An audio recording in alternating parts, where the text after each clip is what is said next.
हमारी 5 बेटियां थी। कुछ दिन बाद फिर से मैं प्रेग्नेंट हो गई। मेरा पति मुंबई जाने लगा तो उसने कहा कि अगर इस बार बेटी हुई तो मैं उसे जिंदा दफन कर देगा और अगर बेटा हुआ तो रख लेगा। बेटी पैदा हुई तो मैं एक गरीब औरत को दे देती। 18 साल बाद पति वापस आया तो गरीब औरत के साथ खूबसूरत लड़की को देखकर उस पर आशिक हो गया और उसी रात उस लड़की के साथ 5 बेटियों की मां होने का कोई मामूली बात नहीं होती। उससे ज्यादा मुश्किल तो तब बढ़ती जब पति ही बेटियों से नफरत करता। पहली बेटी पैदा हुई तो ससुराल वालों ने झूठ मुंह मुबारकबाद दी थी, मगर एक के बाद एक बेटियां की पैदाइश के ससुराल वालों ने मेरा जीना मुश्किल कर दिया था। शायद जिस गांव में मैं रह रही थी वहां पर एक औरत को सम्मान तभी दिया जाता है जब वहां बेटियों के साथ साथ बेटे का भी मां बने। जब मेरे यहाँ चौथी बेटी पैदा हुई तो पति ने उस बेटी को देखना भी गवारा न किया और सास मुझे अस्पताल में अकेला छोड़कर वापस आ गई। जब मैं तबीयत कुछ ठीक हुआ तो और अपनी फूल सी बेटी लेकर मैं खुद ही घर की तरफ बढ़ी। जब मैं अस्पताल से बाहर निकली तो एक गरीब बूढ़ी औरत बैठी थी। मुझे देखकर खुश हुई और बच्चे को मांगने लगी। मैंने बच्ची को दिया तो कहने लगी, परेशान मत हो, एक दिन तुम्हारा पति तुम्हें जरूर मानेगा। मैं थोड़ा सा मुस्कुराकर घर आते ही मुझे पर मुसीबत टूट पड़ी। पति ने मेरा स्वागत थप्पड़ मारकर किया था। सास ने मुझे मेरी बेटी को लेकर बिस्तर पर पटकने के अंदाज से रखा और कामों को मेरे हाथ में पकड़ा दी। मेरी जेठानी जो 3 बेटियों की माँ थी बार बार पर बेटों की माँ होने का रौब जमाया करती थी। मैं खामोशी से सब्र का घुट पीती थी। जिंदगी गुजरने लगी। मेरी बच्चियों को बाप और दादी का मोहब्बत नहीं मिली। अक्सर मैं सोचा करती थी कि बेटियां तो भगवान की बनाई हुई होती हैं, सब कुछ भगवान के हाथ में होता है, जिसे चाहे बेटा दे जिसे चाहे बेटी दे, फिर क्यों इसका कसूर और औरत को ही ठहराया जाता है। धीरे धीरे समय बीतता गया। मैं एक बार फिर से प्रेग्नेंट हो गई 4 बेटियों के बाद। अब मेरी भी यही राय थी कि अब मुझे भगवान बेटा दे दे ताकि इस बार मैं सास और पति के भरोसे पूरा उतर सकूं। समय जैसे जैसे गुजर रहा था मेरा डर बढ़ते जा रहा था। मेरे पति मुंबई में काम कर रहा था। इस बार तो उसने साफ साफ कह दिया था कि अगर इस बार भी तुमने बच्ची को जन्म दिया तो तुम्हें डिवोर्स दे दूंगा। इनकी इस धमकी से मेरा शरीर कांपने लगा था। मैं पूरा दिन रोती रहती और भगवान से प्रार्थना करती रहती पर शायद मेरी मुसीबतें अभी खत्म ही नहीं हुई। उस रात जब मैं अस्पताल मुझे होश आया तो नर्स मेरे सर पे हाथ खड़ी थी। मुझे होश आता देखकर मुस्कान बोली, मुबारक हो, तुम एक प्यारी सी बेटी को जन्म दिया। उसके यह शब्द मुझे सदमे में ले जा चुके थे। मेरी आंखों से आंसू बह रहे थे। एक बार फिर से मैं अब बेटी एक खतरनाक पाप की सजा भुगतने वाले थे। मेरा दिल चाहा कि मेरी सांसें वहीं रुक जाए और मैं इस मुसीबत से बच जाऊं, मगर यह मुमकिन नहीं था। वह नन्ही गुड़िया रो रही थी। मैं उसे सीने से लगाकर रो रही थी। काश वह किसी और कि यहाँ जन्म ले लेती होती तो ये मेरी बेटी सूरत मेरी गोद में डाल दी जाती, लेकिन मैं भगवान की राय के में राजी थी। वह 5 फूल मुझे मेरी जान से भी बढ़कर थी, मगर अब मैं पति के साथ तो तंग आ चुकी थी। अस्पताल से बाहर बैठी औरत मेरी हालत देखकर इस बार उसने बच्ची को नहीं मांगा था बल्कि दुआ देते हुए बोली, भगवान को कभी उम्मीद मत छोड़ना, बहुत जल्द तुम्हारे दिन फिर आएंगे। मैं दिल में दर्द की सांस खींचते हुए सर को हिलाए। रात में 8:30 बजे चुके थे। जब मैं रिक्शे से बैठकर अकेले घर तक पहुंची तो मेरा शरीर कांप रहा था। मैं हिम्मत करके दरवाजे पर आई। 1 बार 2 बार यहाँ तक कि 1 घंटा गुजर चुका था, मगर किसी ने आकर दरवाजा नहीं खोला। अंदर से मेरी बेटियों के रोने की आवाज आ रही थी। अंधेरा हो चुका था मगर किसी ने भी दरवाजा नहीं खोला। मैं भी दरवाजा से टेक लगाए बैठी रो रही थी। आधी रात को मुझे दरवाजा खोलने की आवाज आई तो मैं झट से उठकर खड़ी हो गई। दरवाजा मेरी बड़ी बेटी ने खोला था। मैं फौरन अंदर आई और उससे लिपट कर रोने लगी। मेरे ना होने पर उन चारों ने न जाने कौन कौन से जुल्म बर्दाश्त किए होंगे। मेरा पति बेखबर सो रहा था। मैं भी खामोशी से अपनी 5वीं बेटी के साथ कमरे में जाकर सो गई। कमजोरी और थकान से मैं जल्द ही गहरी नींद से सो गई। मेरी आंख तब खुली जब मेरे पति राजेश ने मुझे मेरे बालों से पकड़कर उठाया था। मैं पहली बार उसका गुस्सा देखी थी। मुझे डर लगने लगा था कि ऐसा लगता है जैसे मुझे जान से ही मार देगा। राजेश मुझे घसीटता हुआ कमरे से बाहर लेकर आया। मेरी बेटी यह देखकर रोने लगी, जबकि सास उन्हें डांट कर चुप कराने लगी। मेरा पति बोला, किसके कहने से तू इस घर में दाखिल हुई है? मेरे घर के दरवाजे अब तुम्हारे लिए बंद हो चुके हैं। अपनी बेटियों को ले और मेरे घर से निकल जाओ। सास ने भी मेरी बेटियों को धक्के देकर घर से निकालने लगी। मैं हाथ जोड़कर उसके कदमों में गिर गई। या घर ही मेरा सब कुछ है, मैं 5 बेटियों को लेकर आखिर कहाँ जाती। मेरा पति घर से निकाल चुका था। मैं बेटियों के साथ वहीं दरवाजे पर बैठी रो रही थी कि तभी मुझे सास के चिल्लाने की आवाज आई और फिर मेरे पति की आवाज सुनकर मुझे कुछ दुर्घटना का एहसास हुआ। मेरी सास पांव फिसलने से गिर चुकी थी और उसका सर किसी चीज से लटक कर फट गया था। मेरा पति घबरा कर रोता हुआ उसने डॉक्टर के पास ले जाने लगा, मगर कुछ देर बाद ही बहुत बुरी खबर मिली कि सास के ऊपर पर गहरी चोट लगने की वजह से मृत्यु हो चुकी है। भले ही मेरे पति ने मेरे और मेरी बेटियों के साथ अच्छा नहीं किया था, मगर उस वक्त उन्हें तकलीफ में देखकर मैं उनका गम बांटने लगी। रिश्तेदार दूर दूर से हमारे यहाँ सास को देखने के लिए आ रहे थे, इसलिए पति ने मुझे दोबारा से जाने की बात नहीं की थी। वक्त गुजरता गया और राजेश का व्यवहार पहले से ही कुछ बेहतर होता गया। वह मुझसे जरूरत पड़ने पर बात कर लिया करते थे। मैं अपनी बेटियों को तो एक नजर देखना भी गवारा न करती। मैंने नोट किया कि अब वह दूसरी औरतों से ज्यादा दिलचस्पी लेने लगे।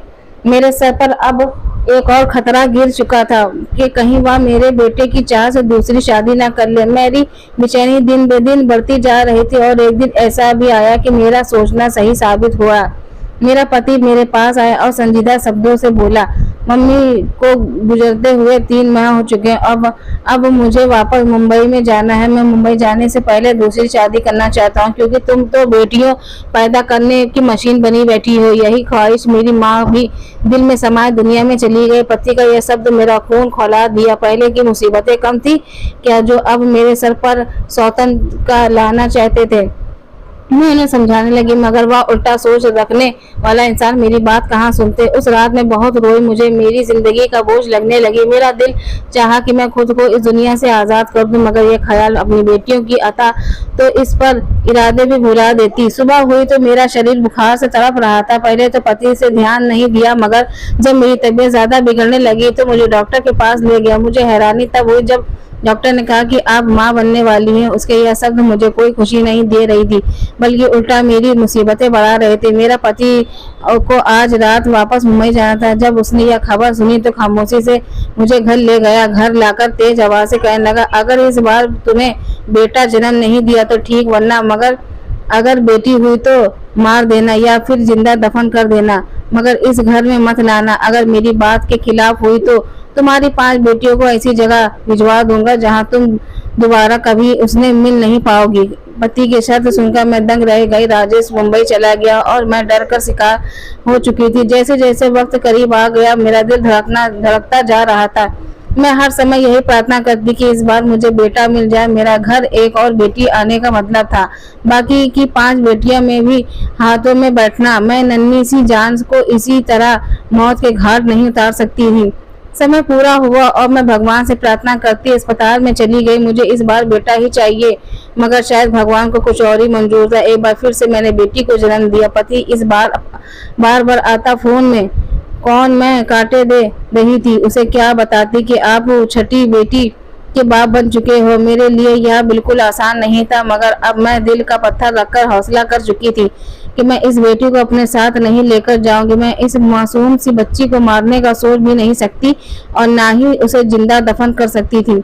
मुझे कोई बीच रास्ता निकलना था और यह काम शायद मेरे लिए दुनिया का सबसे मुश्किल काम था। मैं अस्पताल से बाहर निकली, सामने वही गरीब औरत बैठी थी। ना जाने उस वक्त मैंने दिमाग में क्या सोचा। मैंने उस गरीब औरत को अपने साथ ले लिया और अस्पताल से हटकर दूसरी जगह पर ले गई। वह औरत हैरान थी, मगर जो बात उसने उससे कहा उसने सुनकर वह एकटक मुझे देखने लगी। कुछ देर खामोश रहने के बाद उसने हाँ में सर हिला दिया और मेरी बेटी को मेरी गोद से उठा लिया। मेरा दिल उस वक्त टुकड़ों में बढ़ गया था। एक माँ के लिए अपने बच्चों को खुद से जुदा करना बिल्कुल आसान नहीं होता। मैं दिल पर पत्थर रखकर घर की तरफ वापस आ गई। घर पहुँचते ही राजेश का फोन आया। शायद वह मेरे जवाब का इंतजार कर रहा था।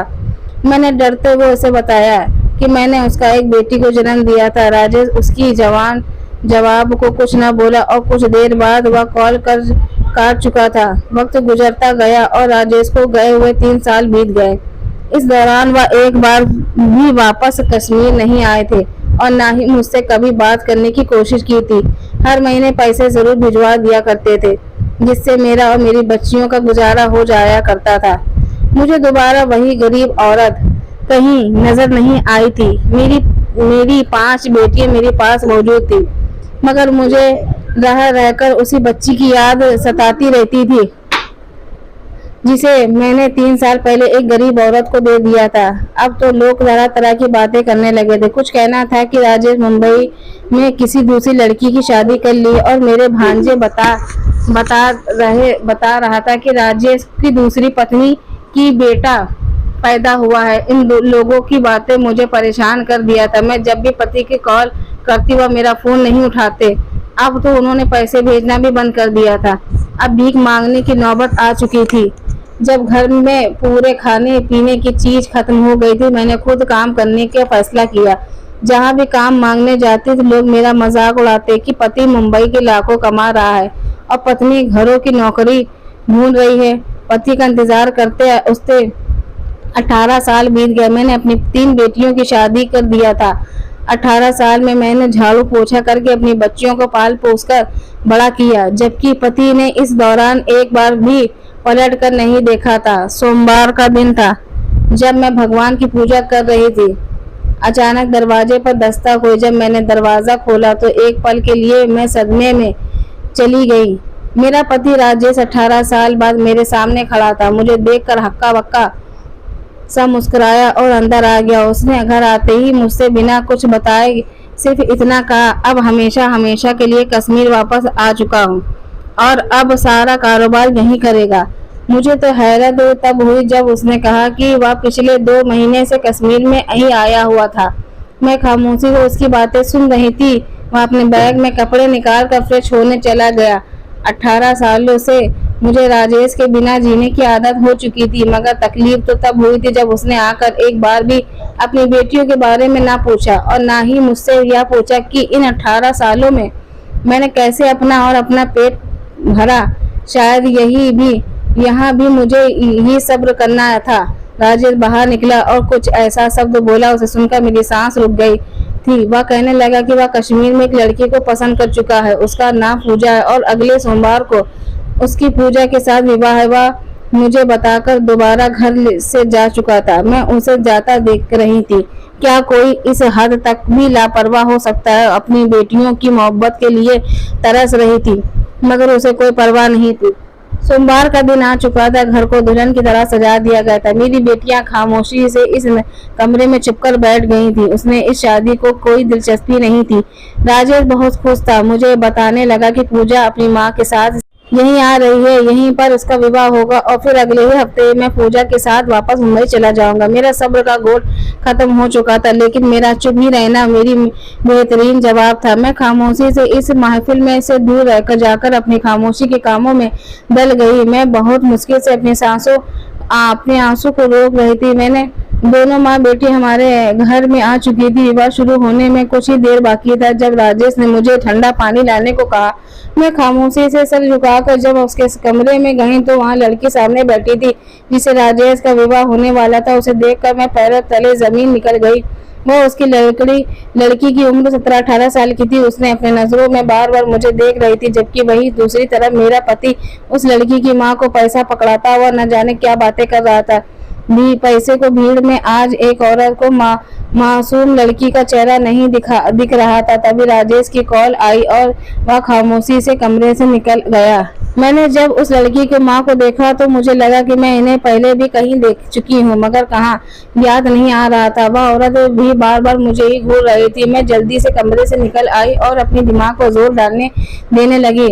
पंडित आ चुके थे। तभी मेरे दिमाग में ख्याल आया और मेरे होश उड़ गए। ये कैसी मुसीबत टूटने वाली थी। मेरा शरीर शून्य होने लगा था। तब मैं बाहर निकली और जाकर पूजा की माँ को पकड़कर उसने सामने किया और मैं उसे देखकर बोली कि तुम वही औरत हो जो ना जिसमें मैंने अपनी बेटी को दी थी। मेरी बात सुनकर वह हक्की बक्की रह गई थी। वो बोली, हाँ मैं वही हूँ, मगर तुम कौन हो?